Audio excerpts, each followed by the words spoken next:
Okay, for any of you guys wondering, this is how I plan to cover all of the in-between stuff, such as Pokemon catches, evolutions, and any important moves that my Pokemon learn in between videos when I'm not recording. The first thing I did was I actually captured a level 3 Weedle. Didn't take me too long to find this Weedle. It only happened like 2 minutes after I stopped the last video. And the other Pokemon that I caught actually took way much longer than that. This Pikachu took me like an hour to find. Thank God it was actually a level 5 Pikachu as well. And this Pikachu actually kicks my butt at first, just because I use a Nidoran, who is actually pretty weak. So yeah, I lose him, and I have to bring out Spearow, and even this kind of goes a little rough at first. And the funny thing is, I don't even capture it on my first try either. It takes me 2 Pokeballs to get this one. But I finally got it, and Pikachu is actually the first Pokemon I give a nickname to. And I'm going to name the Pikachu after my good online friend named Eshmael. And I went back to normal speed for this. As you can see, my Weedle is now at level 7 and is going to evolve to a Kakuna. And after this, I'll also show a few moves that my temporary team actually learned off camera as well. I probably won't worry about moves as much.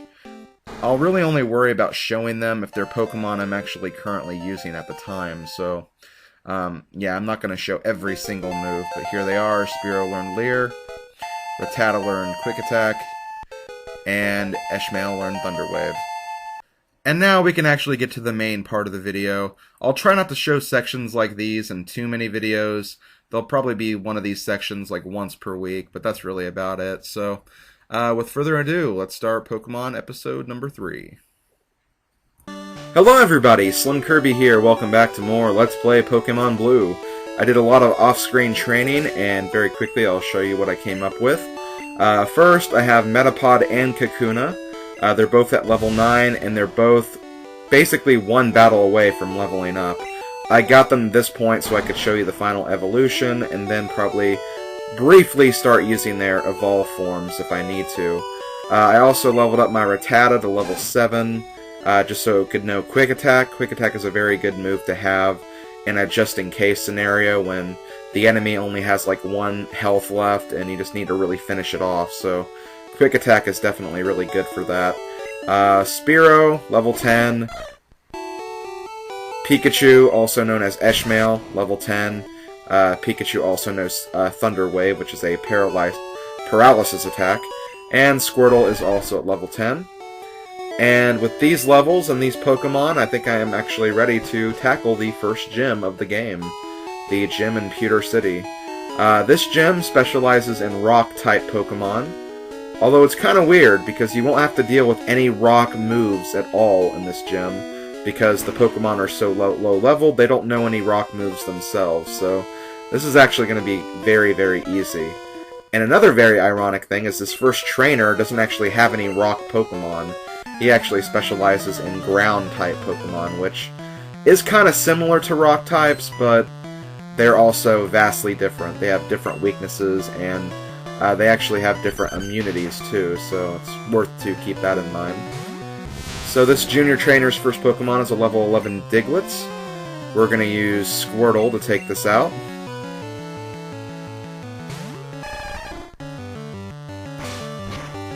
Now the Diglett is going to be able to do some pretty good damage to Squirtle, and even though Bubble will definitely be super effective against it, it's still not going to do very much just because it is Bubble. If it was Water Gun, I'd be able to probably kill it in one hit, but because it's not Water Gun, we have to essentially just deal with what we have for right now. And thankfully Bubble decreased the speed of Diglett so he couldn't get another attack in. So that battle went pretty smoothly. Metapod grew to level 10 and will be evolving after this battle. But this battle still must go on. This trainer also has a Sandshrew. So we're essentially just going to do the same thing. We will get Sand attacked a few times though, I'm pretty sure, and as a result we'll probably miss a few attacks. But with Bubble we can probably lower its speed so we can get more attacks in. I'm hoping anyway. Okay, no, it looks like I'm gonna probably lose Squirtle right here, unfortunately. Yeah, it looks like it. Yeah, he's just doing that to be annoying. Okay, well we lost Squirtle, but that's okay. Because even though you would think Spearow wouldn't be a good choice, Flying is completely neutral against ground types, so this should actually go pretty well. The only problem is Peck is actually pretty weak too, so it's going to be kind of hard to get rid of the rest of this damage, but if we keep working at it, we should be just fine.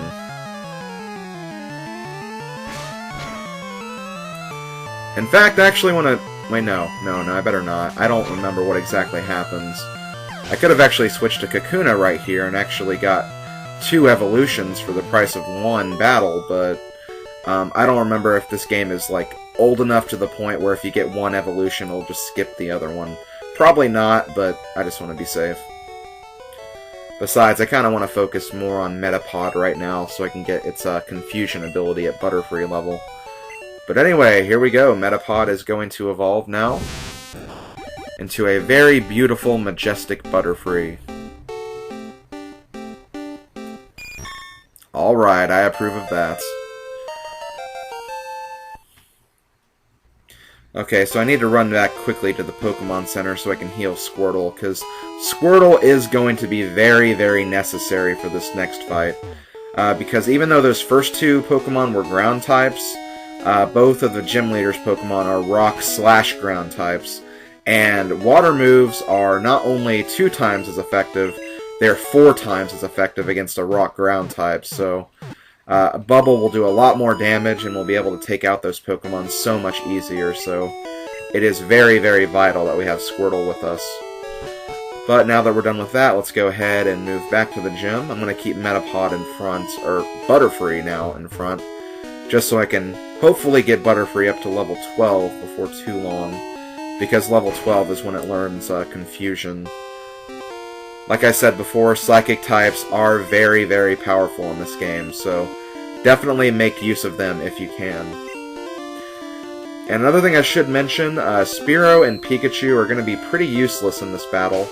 In fact, Butterfree is not going to be any help, and I doubt Kakuna will either. So this entire battle is basically going to be on Squirtle's shoulders. Does that mean that we'll have a hard time with it? Yeah, but does it make it impossible? No, not at all. So let's go ahead and fight Brock, the leader of Pewter City's gym. He looks very different in this little sprite right here than he does in the Pokemon anime, where Brock is easily the coolest character in the entire show, at least in my opinion. I mean, come on, Brock is awesome. He's also not wearing a shirt right now. Aren't you glad the anime Brock isn't like that? Okay, so Brock's first Pokemon is a level 12 Geodude. Like I said before, it doesn't know any rock attacks, it just knows Tackle, from what I'm aware of. And if we use Squirtle, we can easily get rid of this thing, no problem. So that's the first thing we're going to do.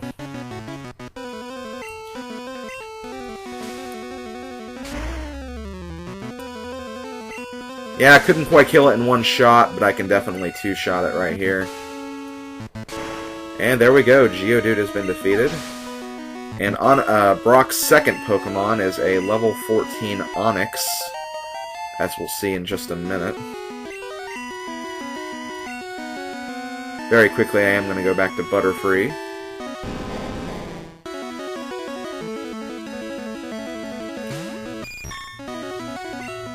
Then we're going to switch back to Squirtle again.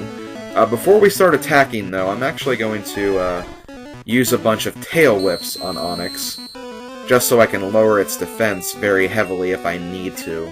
I probably won't have to, as you can see he does know Tackle, but he also knows a second attack as well, called Bide.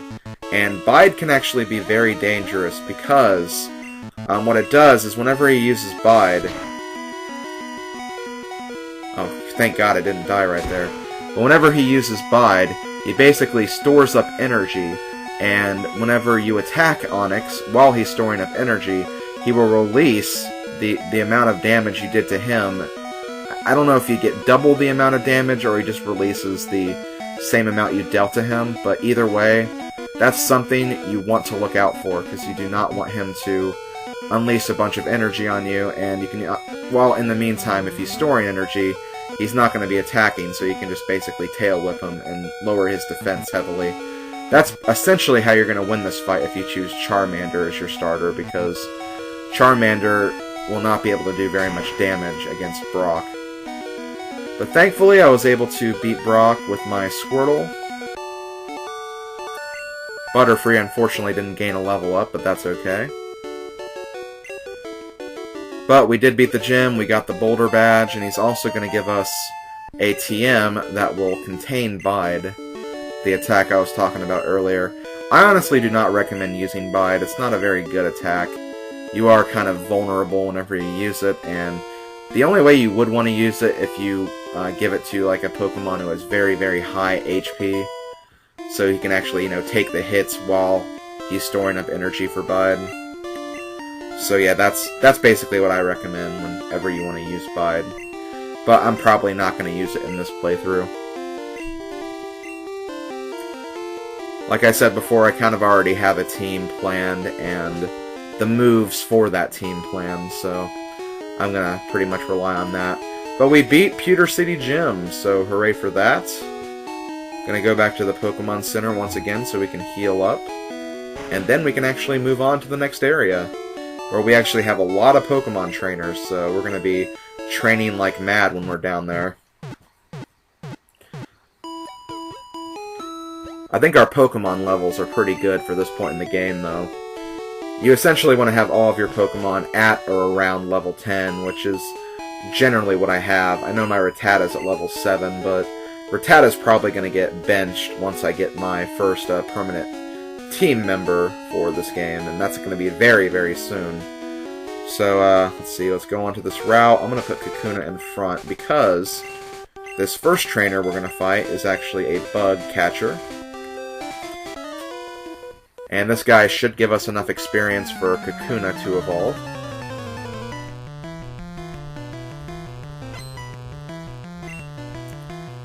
He's going to start out with a Caterpie, which is good. I approve of that decision. Kakuna can definitely easily take this out, no problem. It might take a little while, because I am kind of fighting at a level disadvantage, but it's not necessarily the level that matters, it's the moves you use against the higher level that will ultimately decide what Pokemon will win a fight like this. Thankfully, my Poison Sting is just a little more powerful than his Tackle. So that will definitely get him up to level 10. And he will level up after the battle is over. And I'm sorry if you hear that motorcycle in the background. Okay, so now we need to get rid of this Weedle, so I guess I'll use Spearow for this.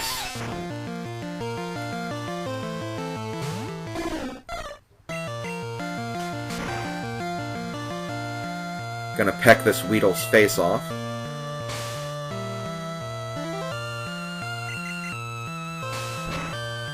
Hopefully we don't get poisoned, right? Ah, dang it. I had to open my mouth. Okay, well we got poisoned, which is very, very unfortunate, but we'll deal with it. We kind of have to anyway, so yeah, not much I can really do about that. Okay, so he's going to send out another Caterpie. Even though Kakuna already leveled up, I'm going to go ahead and do this anyway, just to make sure that he's on his way to the next level up after we're done with this fight, so I'm going to go ahead and give him another victory right here. Might as well, it's like the only well, I guess I could also use Spearow again too, but I want to keep Spearow in good condition because he is about to die on us. Actually, do I have a potion at all? Because I could probably use that potion if I have one, if Spearow gets too low. Which, yeah, I'll probably do that.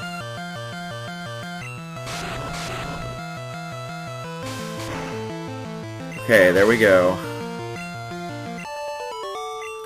I defeated the bug catcher, and now Kakuna is going to evolve. I don't think I really talked about the Weedle family too much.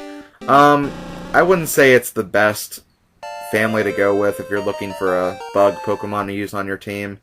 It is a bug type, and it actually learns bug moves, which is actually quite different from the ordinary, but the problem is Weedle is also part poison, and with that poison dual type, it actually makes fighting Psychic Pokemon that much harder, and Psychic are the only few types that Bug actually has an advantage over, so it's unfortunate, but he does have some strong Bug types, and he's a pretty fast Pokemon too, so Beedrill's not bad, just, you know, there are better choices out there, I think.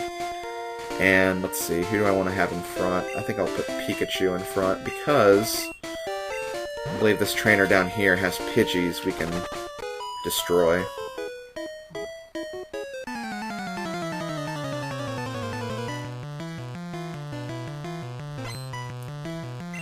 Lass wants to fight. Lass sends out a Pidgey. Exactly what I thought. So this will be no problem for Ash at all. Ash will take down this Pidgey no problem. Maybe not in one shot, but still. It's hard to get a Pokemon down in one shot at this early in the game.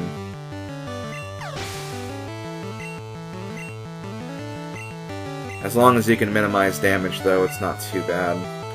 I kind of want to get some experience for Butterfree, so let's bring Butterfree back in the fight, just temporarily. And then switch back to Pikachu again.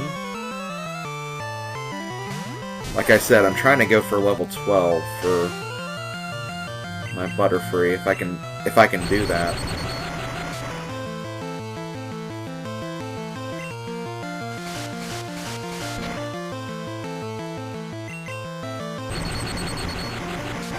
Okay, there we go. Alright, Butterfree grew to level 11. Nice. I might be able to do this after all. Gotta get through these next few trainers, though, that's for sure. And, okay, I think my Spearo's still fine, so I won't heal him yet. But I gotta fight this guy, who I think has a Rattata, and I want to say he actually has a poison type with him, too. Which, if so, that's unfortunate, because I really could have used that confusion, but I don't have it yet, unfortunately. So I'll just overpower this Rattata with Squirtle.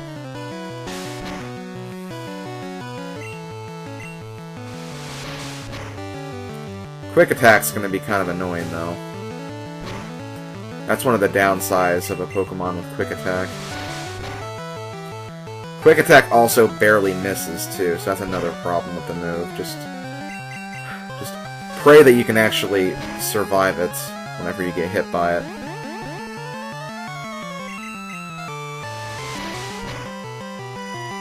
Okay, well that sucks. But you know what? Let's go ahead and put Butterfree back out, because I think Butterfree can probably finish this off. This way it'll also get the lion's share of the experience as well, so that's always a good thing. That really hurt, though. That really hurts. Okay, so now we have an Ekans. Let's see, what should I switch to? Guess I'll switch to Eshmael again. You want to have a fast Pokemon when you're fighting against Ekans, because he's going to use what I like to call Wrap Hacks. Basically what Wrap Hacks is, it only exists in the first generation, where basically the Pokemon will keep using Wrap over and over again, because it basically stalls your Pokemon, and it won't allow your Pokemon to attack. In future generations, they actually fixed Wrap, to the point where you could still attack in between uses of Wrap. But in this game, you can't attack at all, which makes fighting enemies like Ekans really annoying, and also makes fighting any member of the Bellsprout family very, very, very annoying. So make sure you're well prepared against any of those instances. Okay, well I think I can definitely fight this bug catcher, and probably after this bug catcher I'll have to end the video, so this will probably be the last fight. Okay, a bug catcher with 4 Pokemon. I'm pretty sure it'll just have a Weedle, Metapod, Caterpie, and Kakuna. Normally when you see like someone like this, that's what they'll end up having. Wait, why did I switch to Beedrill? That was actually kind of stupid. I meant to switch to Spearow. Yeah, Poison Sting does do decent damage considering, so... yeah, I can probably keep Beedrill out here.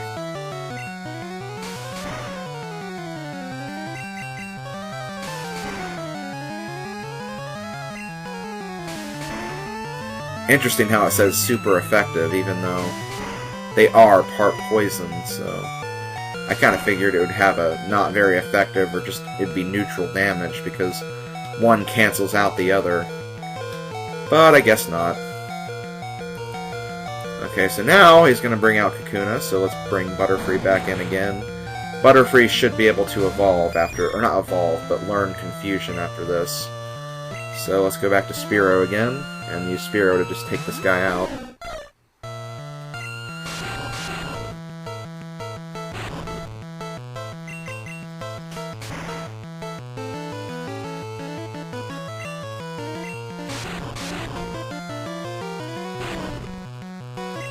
Thankfully, I won't have to worry about that stupid poison. That's definitely a good thing.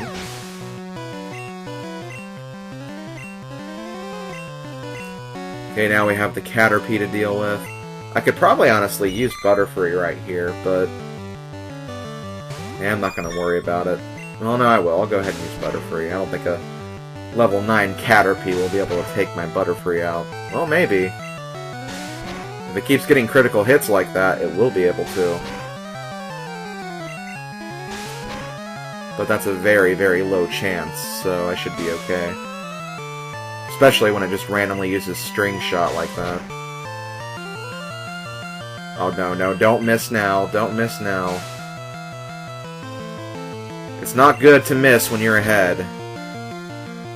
Trust me, I know from a lot of Pokemon experience, it's never good.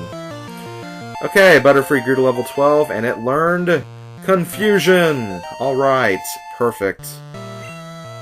Butterfree is definitely going to be very, very helpful from this point on until we decide to bench it. Okay, let's go back to Kakuna, or Beedrill, not Kakuna. I was so used to it being a Kakuna. We could probably get Beedrill at the level right here, too.